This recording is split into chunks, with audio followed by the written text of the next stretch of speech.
Itu si Kadrun Mu'alaf itu bilang begini, begitu, begini, begitu. Banyak yang masuk Islam karena ceramah Saifuddin Ibrahim itu. Maka banyak orang Kristen yang masuk Islam, gak bakalan. Baik, kalau nyambung ke akhirnya 1.000 masjid. Saya belum mau ngomong 1.000 masjid dulu. Belum mau tuh. Belum mau. Mau kemana dulu kita deh? Saya ingin ceritakan juga. Kesuksesan hari ini itu jalannya panjang.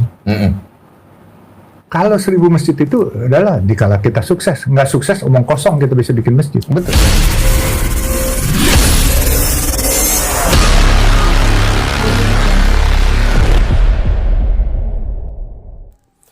Assalamualaikum warahmatullahi wabarakatuh.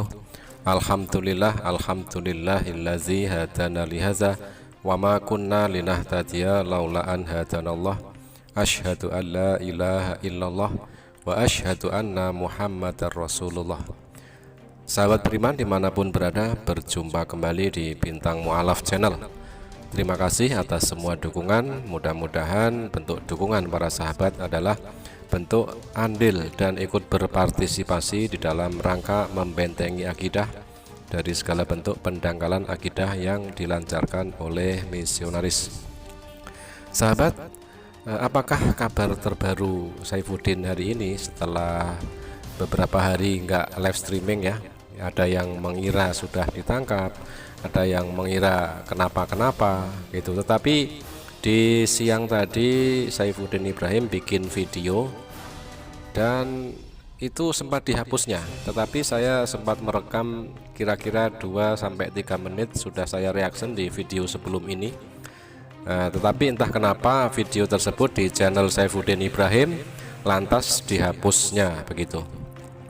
Nah sahabat, untuk kali ini kita akan coba reaction Saifuddin Ibrahim lagi yang menghina mu'alaf ya. Katanya mu'alaf itu orang fasik menurut Al-Quran. Nah ini jelas sekali.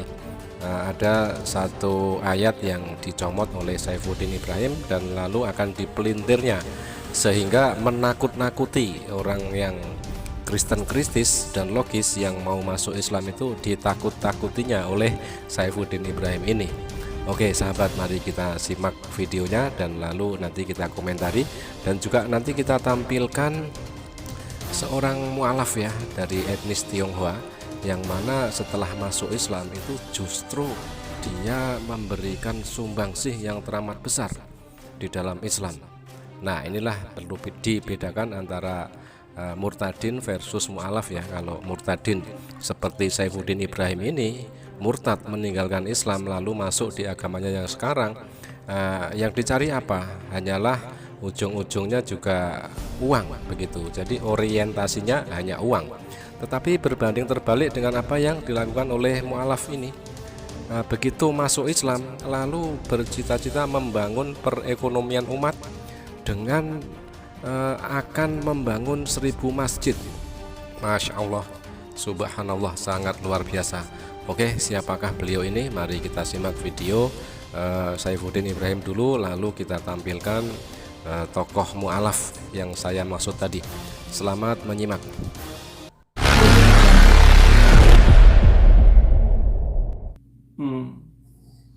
Nggak ada yang mengganggu mata pandangan dan tidak ada rasa takut sedikit pun untuk membongkar ajaran Bang Mamat yang mengacaukan seluruh dunia ini. Menggetarkan ajaran Bang Mamat itu. Woi, itu si Kadrun Mu'alaf itu bilang begini, begitu, begini, begitu. Banyak yang masuk Islam karena ceramah Saifuddin Ibrahim itu. Maka banyak orang Kristen yang masuk Islam, gak bakalan.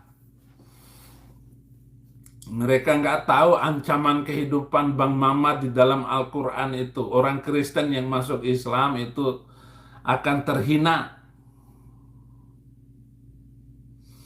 Surat Al-Ma'idah ayat 47. hendaklah pengikut Injil memutuskan perkara berdasarkan Injil. Barang siapa yang tidak memutuskan perkara berdasarkan Injil, maka mereka itu adalah orang-orang fasik. Orang Kristen masuk Islam, fasik, busuk, nggak mungkin hidupnya tenang. Tetapi kalau orang Islam masuk Kristen, emang sudah harusnya sebuah keniscayaan untuk masuk Kristen. Semua dari seluruh bangsa ini, agar tidak jadi seperti orang Aceh itu, ngaco.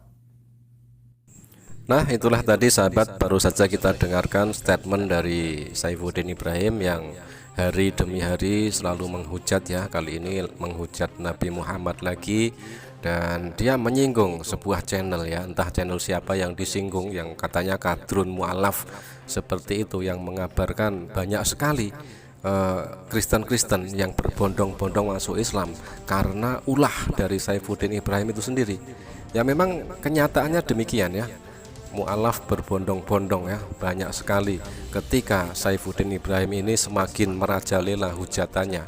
Setidaknya dari pihak kekristenan sendiri banyak sekali yang menentang dan tidak setuju dengan apa yang dilakukan oleh Saifuddin Ibrahim, termasuk dari PGI ya. PGI tidak mau membantu dan tidak mengatakan kalau Saifuddin Ibrahim itu mewartakan Injil.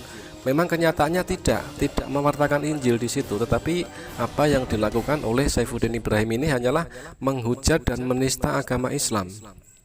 Oke sahabat, untuk ayat yang dipelintir oleh Saifuddin Ibrahim yaitu Quran Surah Al-Ma'idah ayat 47. Mari kita simak penjelasannya ya. A'udzubillahi minasyaitonirrajim. Bismillahirrahmanirrahim. Wal yahkum ahlul injili bima anzalallahu fih wa man lam yahkum bima anzalallahu faulaika humul fasiqun. Artinya adalah, dan hendaklah pengikut Injil memutuskan perkara menurut apa yang diturunkan Allah di dalamnya. Barang siapa tidak memutuskan perkara menurut apa yang diturunkan Allah, maka mereka itulah orang-orang fasik.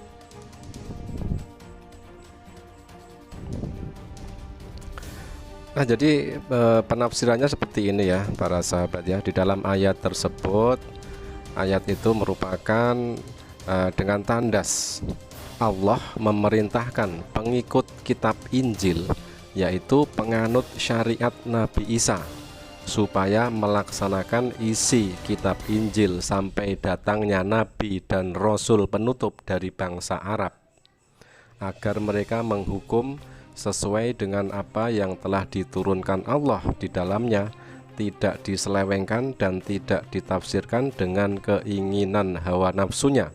Seperti halnya penganut syariat Nabi Musa, sekalipun demikian tidak sedikit dari mereka yang tidak patuh menyelewengkan makna dan pengertiannya.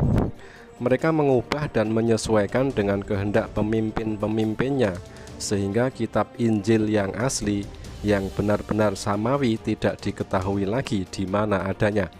Mereka itu adalah orang-orang fasik karena tidak lagi menghukum dan memutuskan perkara menurut apa yang diturunkan Allah. Jadi sudah sangat jelas sekali ya ayat Quran Surah Al-Ma'idah ayat 47 tadi, yang penafsirannya menurut Kemenak seperti ini, tetapi dipelintir oleh Saifuddin Ibrahim untuk menakut-nakuti calon mu'alaf begitu. Tidak ada kaitannya di sini dengan mu'alaf, tetapi yang ada adalah syariat Nabi Isa itu memang harus benar-benar diamalkan oleh umat Nabi Isa ketika zamannya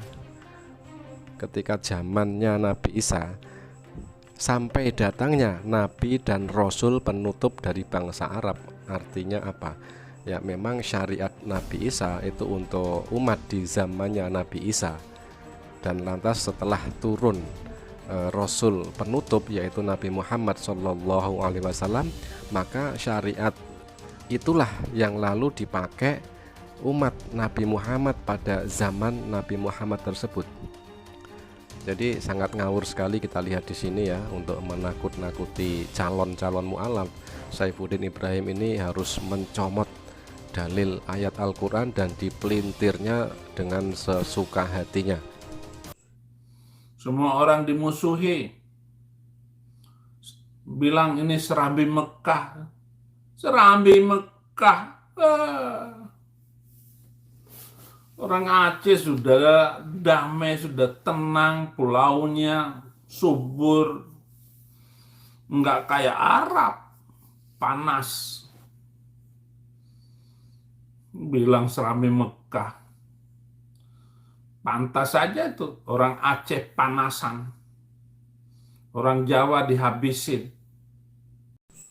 Nah, lagi-lagi si Badut Murtadin ini membuat framing yang mengada-ada ya. Tadi menghina, menghujat Nabi Muhammad SAW dan juga menakut-nakuti mu'alaf. Sekarang melecehkan dan menghina orang Aceh ya. Orang ini kalau ngomong selalu tanpa ada bukti gitu loh. Jadi yes omdo, omong doang gitu. Jadi nggak ada faktanya. Ya kita anggap saja sebagai lucu-lucuan, lelucon si Badut Murtadin gitu saja. Oke sahabat, kita tinggalkan si Badut ini untuk kita telaah lebih lanjut ya. Nah inilah kita sajikan perbandingan antara orang murtad meninggalkan Islam dengan orang mu'alaf masuk Islam. Yaitu apa? Nanti bisa kita saksikan sendiri ya. Sangat jelas perbedaannya bagaikan bumi dengan langit. Oke sahabat, mari kita simak videonya. Dari semua perjalanan itu Om, kemudian Om akhirnya punya mimpi untuk membangun 1000 masjid. Gini, sebelum kita masuk ke yang 1000 masjid ya, Oh iya. saya ceritain. Kalau kita tidak jahat sama orang, tidak culas sama orang, Iya. pasti kita jalan nggak perlu tukang pukul atau pengawal. Ya. Terus kemudian kita akan banyak teman. Betul. Ya, kalau banyak teman itu banyak rezeki. Banyak teman, banyak rezeki. Ya, paling tidak teman bisa ngajarin kita atau nunjukin kita Iya. yang mana tidak baik. Betul. Gitu. Nah, juga kemudian saya sampai saat ini, Denny boleh tanya teman-teman saya tidak ada ajudan, saya tidak ada pengawal, saya tidak punya forwarder. Padahal Tadi datang juga simpel banget. di kantor saya itu ada 50-100 mobil PJR yang kerja di tol, yang saya bisa manfaatkan kalau saya mau. Iya. Tapi I never do that. Iya. Masyarakat punya hak sama dengan saya untuk jalan di jalan raya. Iya. Mereka juga bayar pajak. Iya. Buat apa saya harus duluan pakai pengawal, wing, terus banyak orang yang tidak mendapat kesempatan yang sama. Iya. Biarlah kita coba berjalan dengan sama. Iya. Toh Allah sudah kasih kita kenikmatan yang lebih. Iya. Kenapa sih kita harus mendahului yang lain? Ini nih 1000 masjid. Ini cakep deh. 1000 masjid. Ini judulnya 1000 masjid aja kali ya. Keren deh. Iya. Siapa?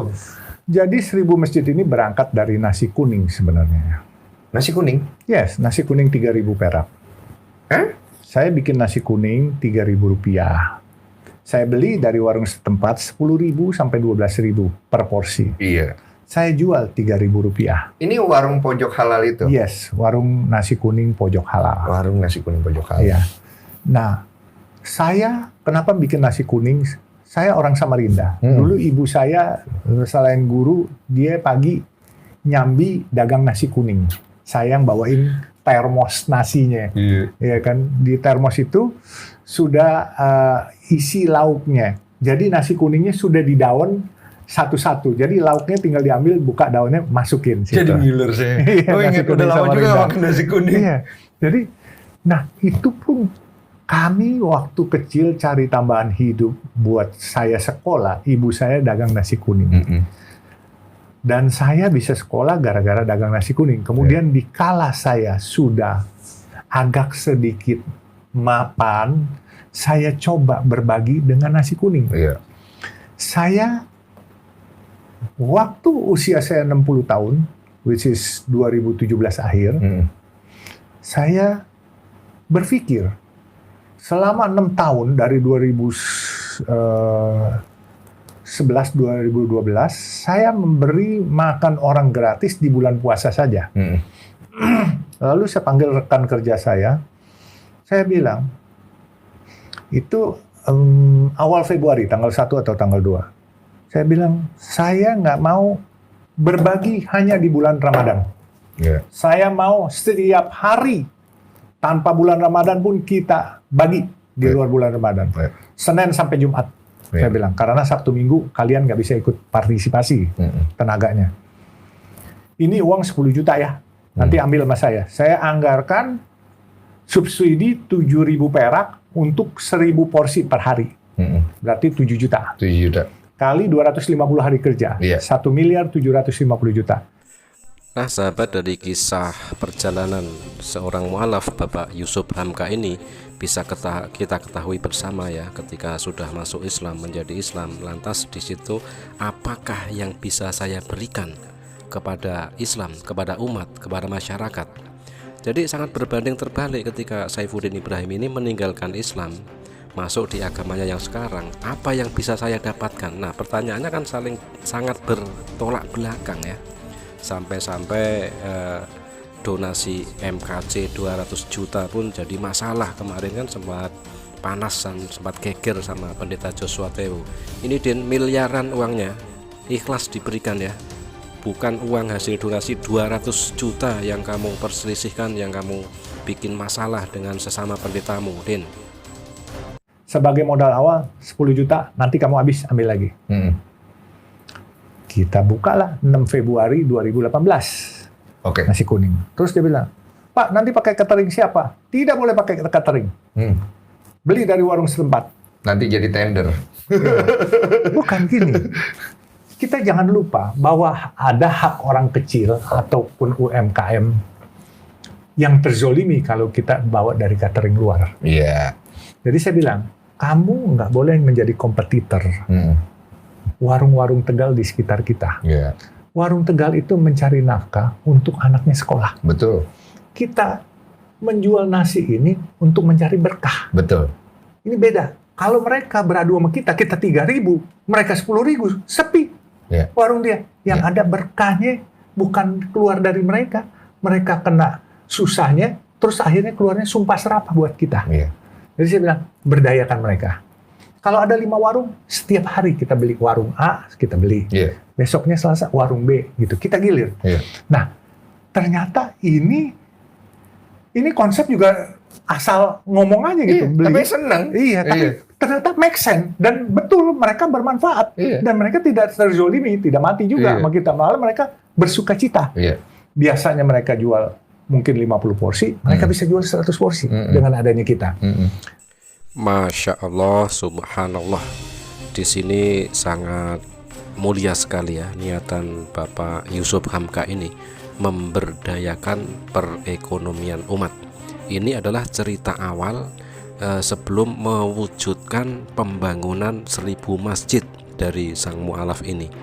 Jadi sangat ironis sekali ya ketika kita mendengar sesama pendeta rebutan uang donasi MKC yang hanya 200 juta itu. Sungguh sangat miris sekali. Nah terus kan teman-teman nanya, kenapa nggak kasih gratis aja? Saya bilang, saya juga nggak ngerti, keluar angka 3.000 dari mulut saya. Ini pasti ada gerak Allah, rahasia Allah yang menyentil. Asal nyablak aja kita kan. 3.000. Nah, seiring berjalannya waktu, saya bilang, kita lihat, kalau kita kasih gratis, yang tidak membutuhkan pun ikut ngambil. Tapi kalau 3.000, khusus yang butuh, pasti dia beli.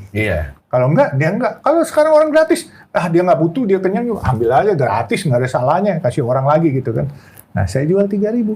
Ternyata seiring berjalannya waktu, rupanya 3.000 itu terdapat satu rahasia dari Tuhan menurut saya. Ini yang saya ketemukan di lapangan.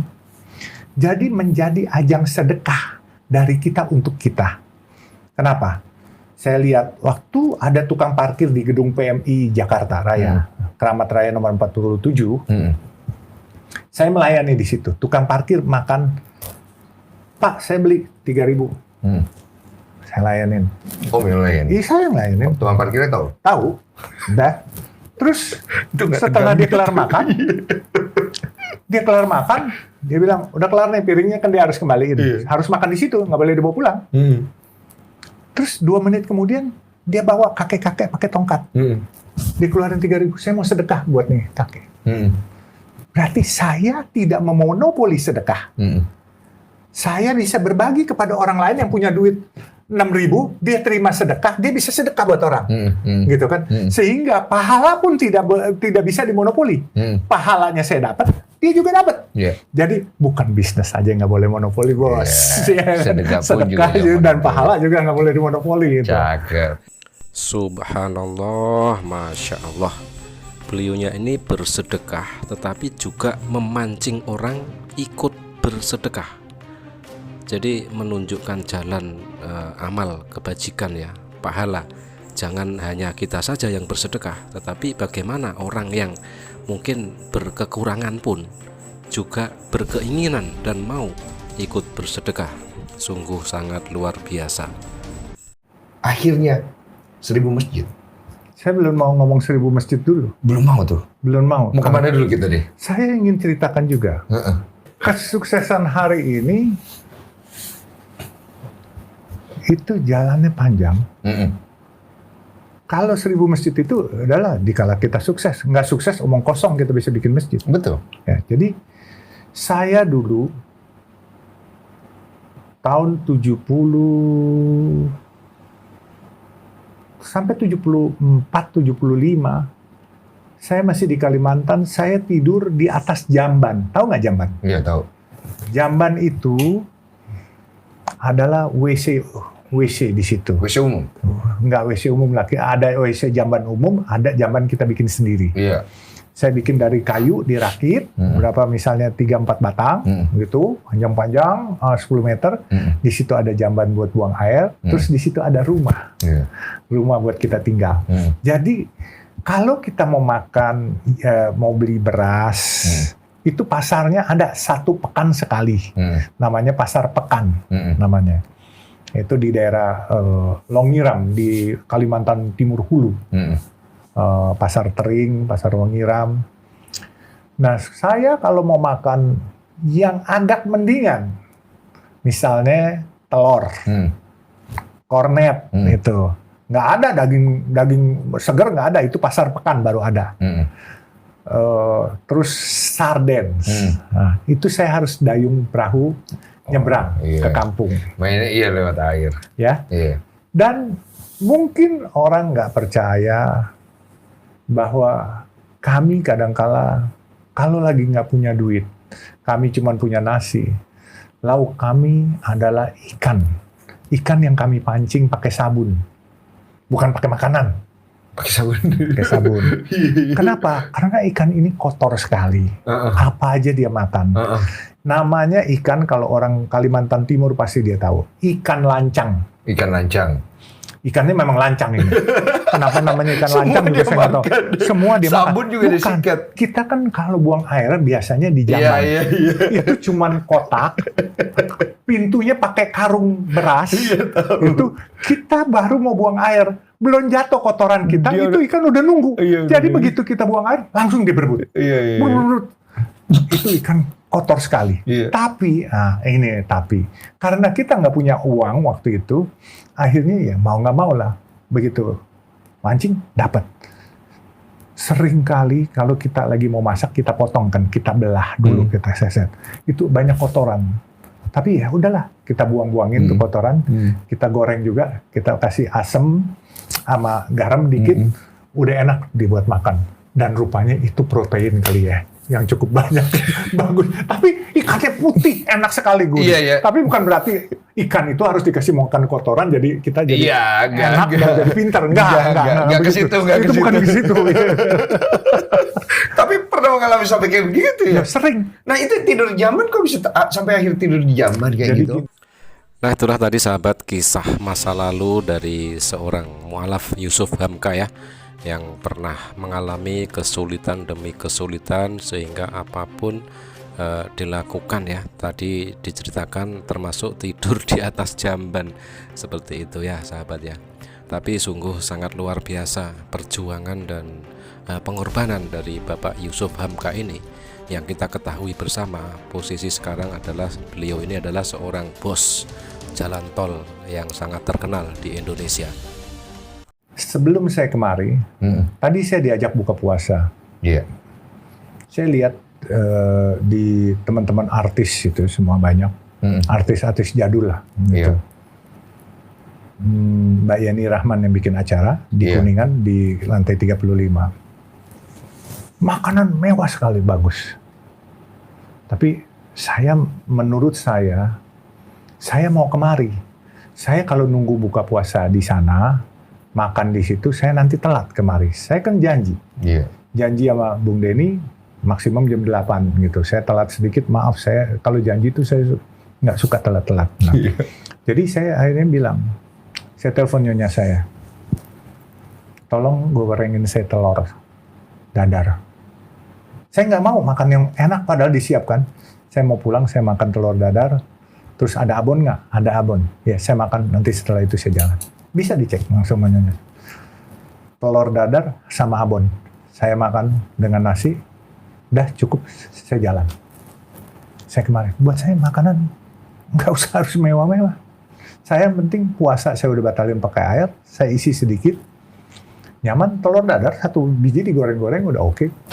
Pakai abon. Saya mau nanya, semua yang terjadi itu kan bagus buat Om. Kenapa harus dijalanin yang lainnya sih? Kan bisa aja pura-pura lupa atau terlalu sibuk dengan semua hal yang baik yang Om dapat. Kita boleh lupa, kita boleh mengingkari, tapi Tuhan kan ada mata. Betul, Dia bisa tahu. betul. Nggak usah Tuhan, malaikat-malaikat yang dikirim, itu dia kayak kepala sekolah, Tuhannya, terus ada wali kelas. Itu adalah malaikat-malaikatnya. Dia Iya. melihat murid-muridnya. Iya. Bener nggak nih? Kasih angka berapa, lapor kepada kepala sekolahnya sebagai Tuhan kan. Iya. Oh, ini ternyata oke nih, orang dikasih amanah, bisa dipercaya, tambahin. Ya kan? Tapi ini orang mengingkari nih. Dia pura-pura doang nih. Walaupun dia mungkin panggil teman-teman jurnalis supaya di blow up beritanya atau apa. Ini mah cuman kosmetik doang. Itu kan ada, Bos. Banyak coba orang-orang yang sukses-suksesnya, tahu-tahu kejeblos, utangnya banyak atau apa. Iya kan? Karena dia mengingkari dan juga belum saatnya dia mempublikasikan dia, Tuhan belum kasih dia. Saya tidak mempublikasikan diri saya, Pak. Saya nggak kepengen juga untuk publikasi. Nah sahabat, kita bisa petik hikmah ya dari pembicaraan Bapak Yusuf Hamka ini. Yang bisa kita ambil manfaatnya adalah kesederhanaan yang beliau jalankan. Ya, sangat sederhana sekali walaupun harta berlimpah. Dan satu lagi yang lebih penting yaitu amanah. Beliau ini sangat amanah sekali ketika sudah berjanji kepada seseorang, maka harus bisa ditepati janji itu.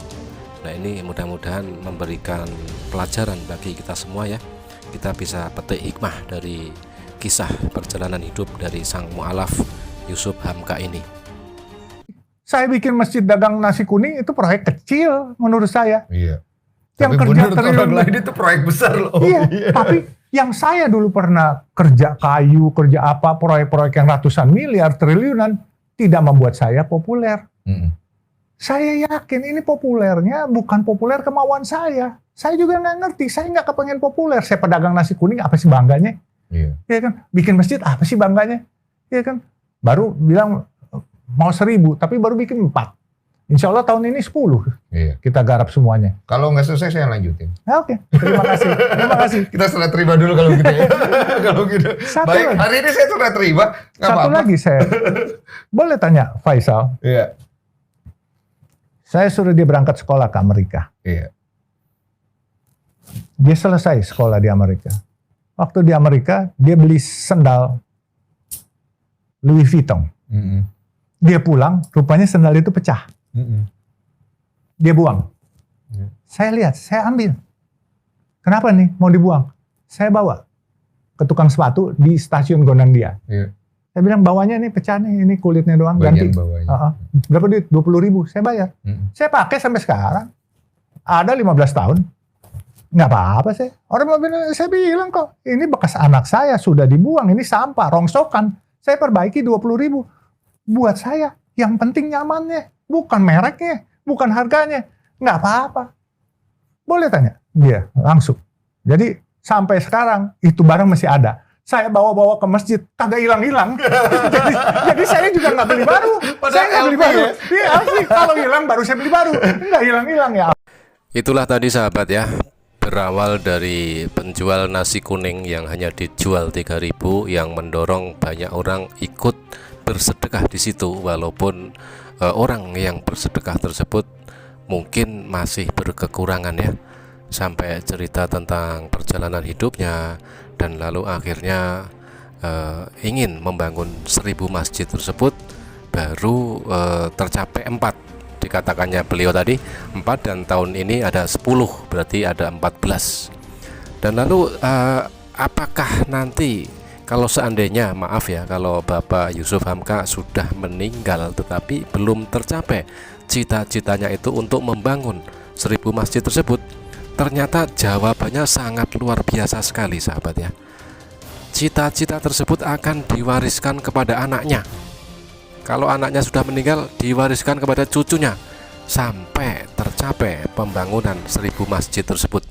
Nah, sang anak kebetulan juga mu'alaf, yaitu Mbak Fitria Yusuf ya, juga mu'alaf masuk Islam karena melihat akhlak dari bapaknya ini.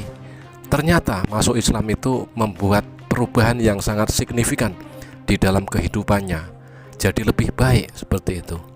Oke sahabat, mudah-mudahan bermanfaat. Jazakumullah khairan kasiron. Wassalamualaikum warahmatullahi wabarakatuh.